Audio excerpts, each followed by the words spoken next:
And we are live. Hello, Menopause Enough Already. We are ready. We are here. We are here to conquer the day. Yep. Conquer let's get the it. day. Let's get it taken care of. And before we get started, we need to give a shout out to Varsity Park Studios at Varsity Park, Franklin, Roanoke's newest innovative storage and business center. Check them out on Facebook or at varsityparkfranklin.com. We love our studio. Thank you to them. Love it, love it. And how's it going today? Well, I feel a little calmer today, but I think it's because what we're going to talk about is a little more serious. Absolutely.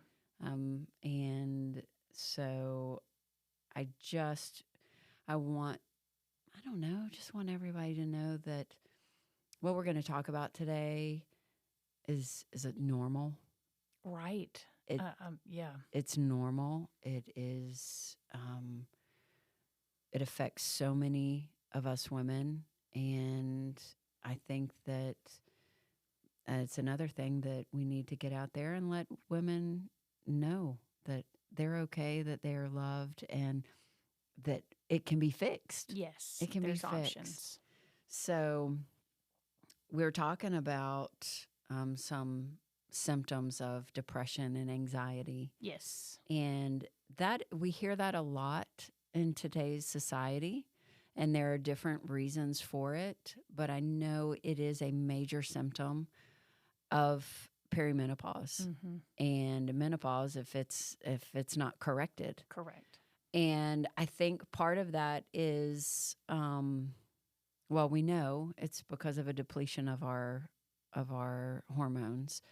And I was talking to a friend of mine, and I was talking to her about eating well and exercising and sleep. And she says, Heather, if someone says to me one more time, eat enough protein, move, and sleep, right, I'm going to punch them in the face. Yep. And that was said while crying. Yep. Because she's at her wit's end, and she's a mom, she's a wife, she works, she's a beautiful person. And it's just when you just feel like totally defeated. You're at your wit's end. Wit's end, and you don't even know why you're feeling this way other than Enough already. Enough already. Like I've been doing the things. Yes. And I know I felt the same way. It was like, I am working out. I'm eating protein out the wazoo, like no more. I don't want to eat more protein. Mm-hmm. I'm walking. I'm trying to sleep, but I'm hot and I'm sweaty and I'm waking up and I'm feeling all these things. Don't tell me to exercise and eat more protein. Yes. And all of that. I'm trying the nutritional support. I'm trying the herbal support, the black cohosh. I'm trying all of the herbal things that I can do. You do. You reach a kind of a hopeless place. Yeah. And we don't want women to feel like that. No. It can be isolating. Yes. And we do. We see a lot of depression and anxiety because now I am really, I'm miserable. I'm at my wit's end, and the advice and help that people are giving to me, you're just pissing me off. Like, well, and they mean well. I understand, but I'm already doing those things, yes, and it's not working. Like, we're not even putting a dent in anything. Yeah. So stop telling me the same things. Give me something that's actually going to help. Right. So when women are feeling like that, again, menopause has been this thing that we're not talking about. I'm just supposed to suffer in silence. Which is what they do. Right. I mean, how many of us, yes, as women, we normally talk to people and we'll talk about our problems and we'll complain or whatever. But who do you know that calls and says, hey, I'm really depressed? No. I'm really down. We don't share. Because that means we're vulnerable. And sometimes that makes us feel weak. It makes us feel needy. And we don't really like to feel like that, Right. especially like with our friends. Right. Um, we don't want people thinking that We're weak we're or we weak can't do or something. right or that something's wrong with me because they're not experiencing it, especially if it's in our peer group and maybe you're the same age as Right. as your peer group. But it They doesn't mean you're the same age hormonally. You no. know, it can be completely different even though you're the same numerical age. Yeah. I mean, we've talked about this. I'm on the younger side of it at 47, almost 48 years old. I'm on the younger side of it. You are. So it was kind of shocking to me. And it even shocked my hormone replacement specialist, my doctor, when I got my blood work back. And it was, like we said, 0. dust. There was Dust. nothing, that you're not making anything. She was shocked. She was like, oh my gosh, no wonder you're feeling like this.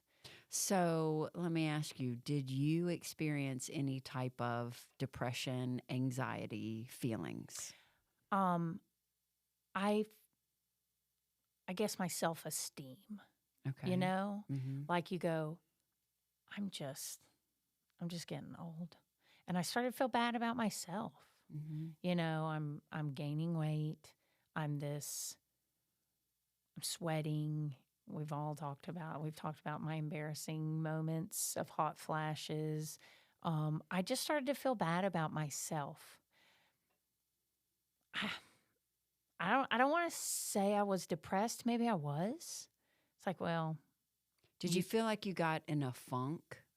oh, absolutely. Because I just wasn't feeling well. And for my job, I'm supposed to be in front of groups of people and motivate them to move their bodies. And I felt like a fraud because, it's like, Yeah. you're just this fat old lady up here. Why in the world are you trying to motivate these them. people? And, I always, for me, I always was like, you're supposed to be a role model. So if you can't be a role model, that's when you know you need to bow out. That's when you know your time is done being a for group exercise and trainer and that kind of thing. It's time to let the younger generation do it. And so I did. I kind of felt like a fraud a little bit.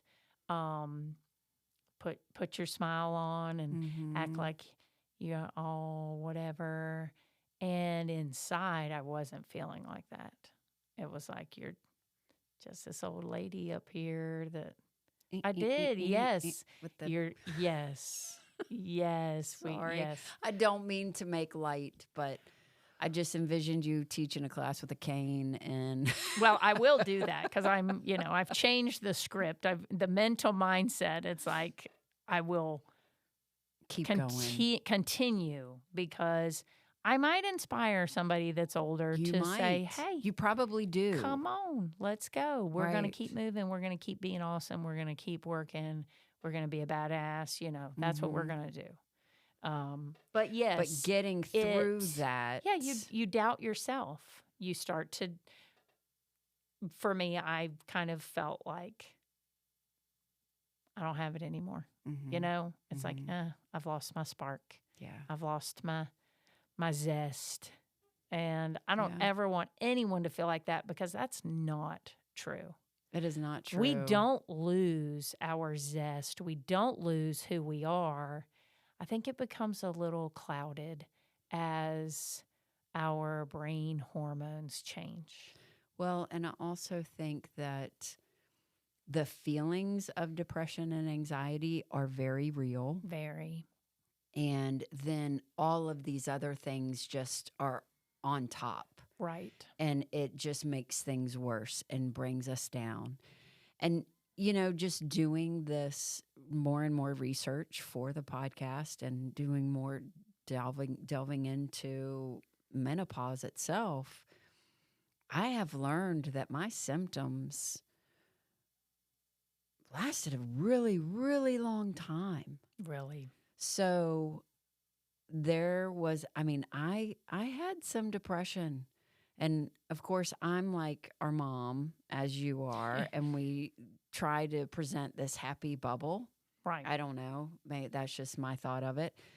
And because I didn't want people to know that Right. on the inside I was dying Right. and I was crying in my car and I was crying at home and I was crying at the gym wearing sunglasses while I'm lifting weights. So no one with a baseball hat. So no one would see that I was crying, but I knew I needed to be there to try and change that feeling. Right. I was trying to do everything I could. And But I want to interject. yeah. I don't think we have been given the space to feel our emotions, because then you're labeled as emotional. She's just emotional. Yes. Or she's just crazy. Yes. We don't give women in our society the space to feel their emotions. We are emotional beings. Yes. That's what makes us amazing women. We empathize. We are compassionate. We are nurturers. We are motivators. That's being emotional, because you emotionally connect with other people on those levels. But in our society, If you hide cry, your crazy, yeah. clean your face up, Mm-hmm. and you're not supposed to be emotional today. Yep. That's been labeled as a bad thing. So that's what I wanted to say. That's why you felt like, if I'm showing emotion, then I'm being emotional. I'm being crazy. I'm being hormonal. She's just hormonal. Well, no crap. Or lack of. I mean, come on. So I wanted to interject there. So I ended up going to the doctor because at this time I didn't know. Right. I so didn't that know. was pre That is anything. pre anything.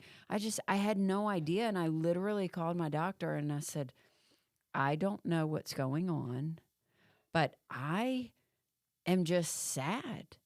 Like I can't seem to do anything. I can't get it together. I have no drive to do anything. Mm-hmm. You know, I was trying to make myself, whatever I did do, I tried to do it with a smile on my face. Right. And he said, well, let's try an antidepressant. And I was like, okay. So because you're at wit's end. because I'm feeling these things. I'm not thinking perimenopause hormonal. Nope. I'm thinking I have depression. I am Which, moving into. if we want to label, we can say depression runs in the family. Right. You know, aunts, uncles, whatever, on medication. Well, that's what I thought. So now I have the depression. So now it's my turn. It's running in the family. So I started taking the medication. And yes, I will say it made me feel better for a little while until it didn't. Mm-hmm. But then I, had gotten past where I was and was able to come off the medication. Everything was fine. And no, I'm not saying like everything was fine. That's just another story. Right. Right. For so another day. For this purpose, I took the medication as needed for the amount of time I needed until it didn't serve me anymore. Right. And it helped. So I want you listeners out there to know that it is completely normal if you have felt this way. If you are at your wit's end and you feel like that you're depressed or you have got anxiety and that you're having a hard time functioning and keeping it together, or you feel like that you're having to really hide who you are and what you're going through Yeah, your right real now. emotions. Yes. You are not broken, first of all. You are not. You are not. Absolutely. So let's start with that. You're not broken. You're not helpless, hopeless, all of the things. Just recognize it and believe in yourself, because we are our own advocates. So believe in yourself, and now I'm gonna get help. Yes. So I started looking into, hey, should someone take an antidepressant if they're not on hormone therapy, or if it is, they're depressed because of losing hormones? Yeah. Is it okay to take? Right. So I've been getting contradictory information. So, Well, why is that? Well, okay. we talked a little bit about it. Like they're not doing they haven't done a ton of menopausal research in different things. It's more of kind of been just a broad spectrum. Let's study menopause from the hormonal side and what happens. Not really like interviewing specific demographics and specific symptoms and what they did, or does that make sense? Yes, it does. Like we say there's a lack of education, but there's also a lack of research. Right. There is a lack of research. So, a couple of things. One, I found that everything that was talked about as far as SSRIs, it was saying that, oh, yes, it can help hot flashes, night sweats, but it doesn't say anything about depression or anxiety. It just says, yeah, it doesn't really help in the grand scheme of things during perimenopause or helping with symptoms because it only helps a couple symptoms. But what if you're just taking it for your mental health until you can get your hormones balanced? If it helps, why not? I mean, I am not a medical professional. Yep, me either. We are not here to give medical advice.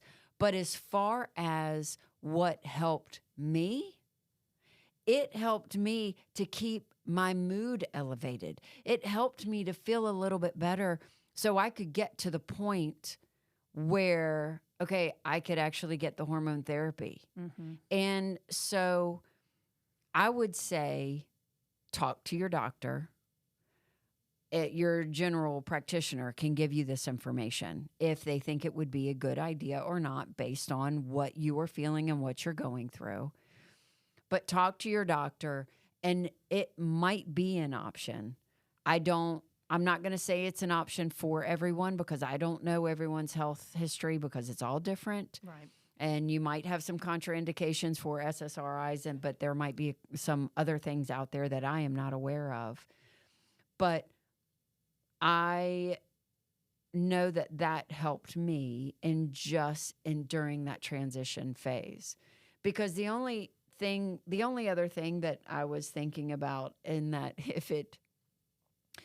if I didn't get any help at that time, I started to feel like, there's a possibility that things could change with your spouse, with your partner, because you're going through things that you're not even sure of. Right.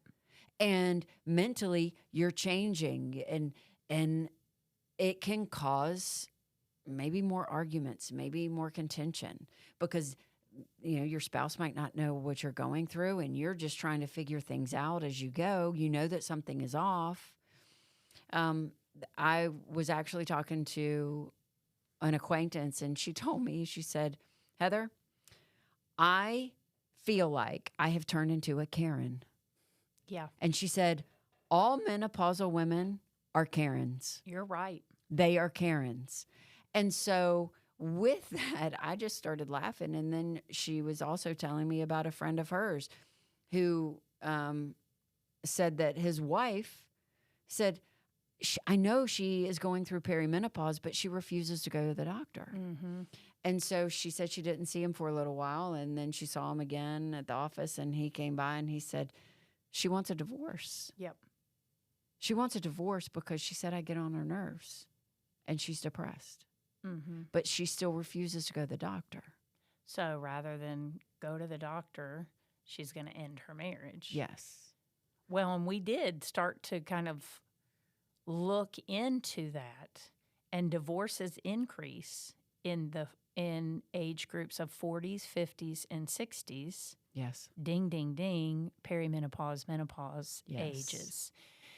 Because of... Initiated by the woman. Yes, initiated by the woman. That's the woman asks for the divorce, 40s, 50s, and 60s.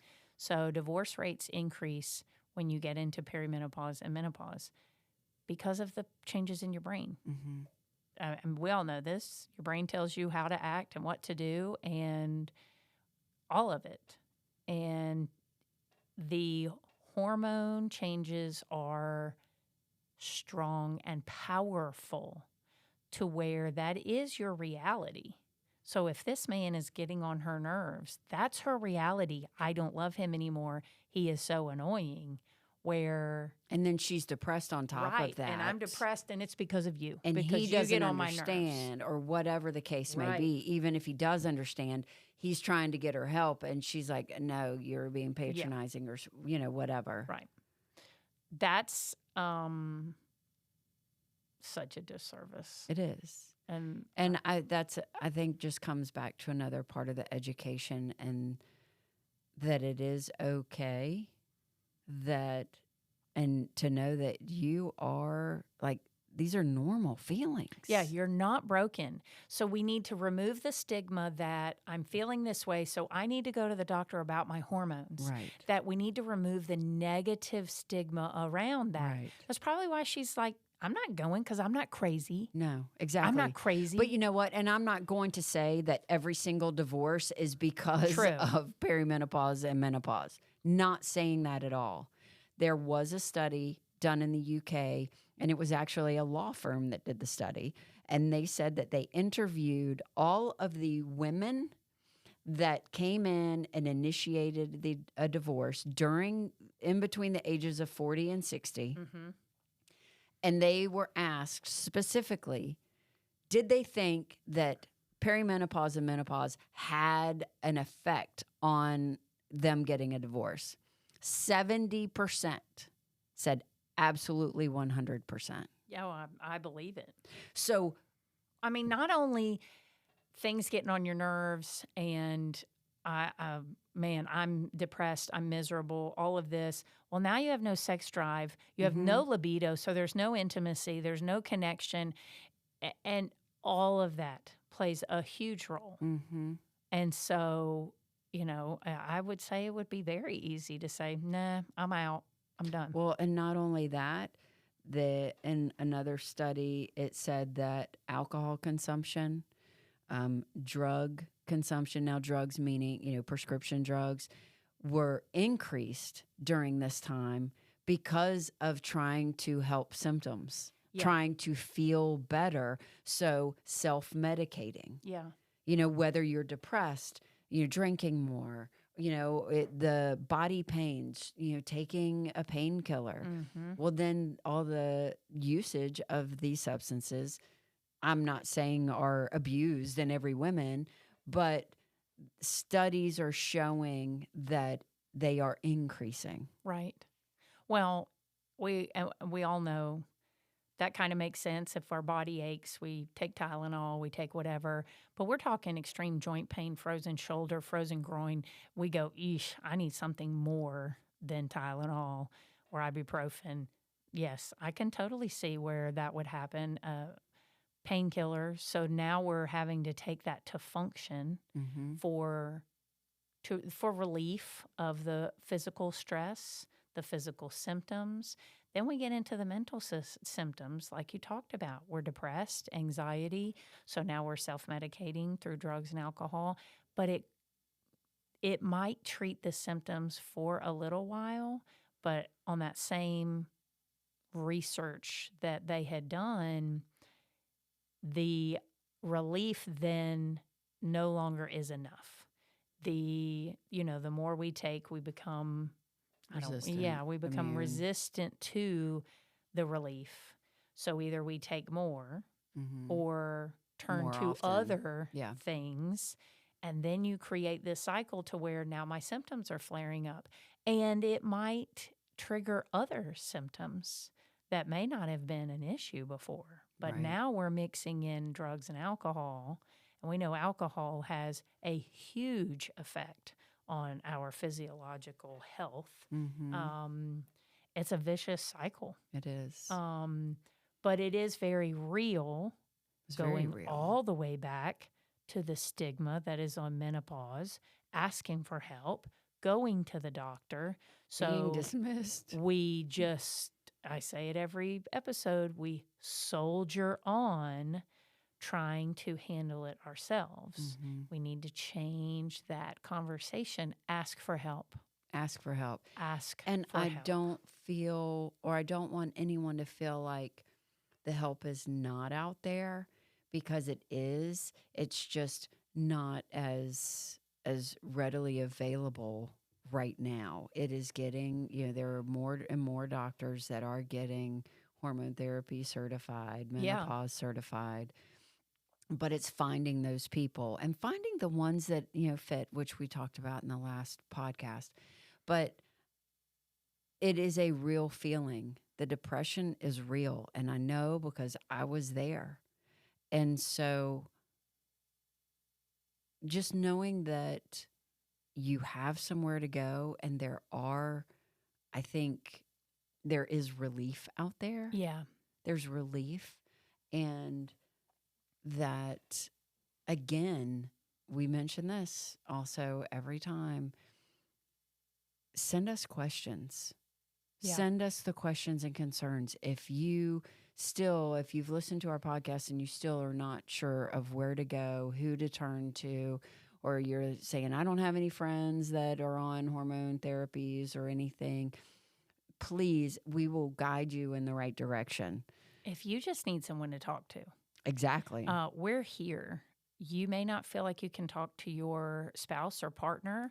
You may not feel like you can talk to your family or friends.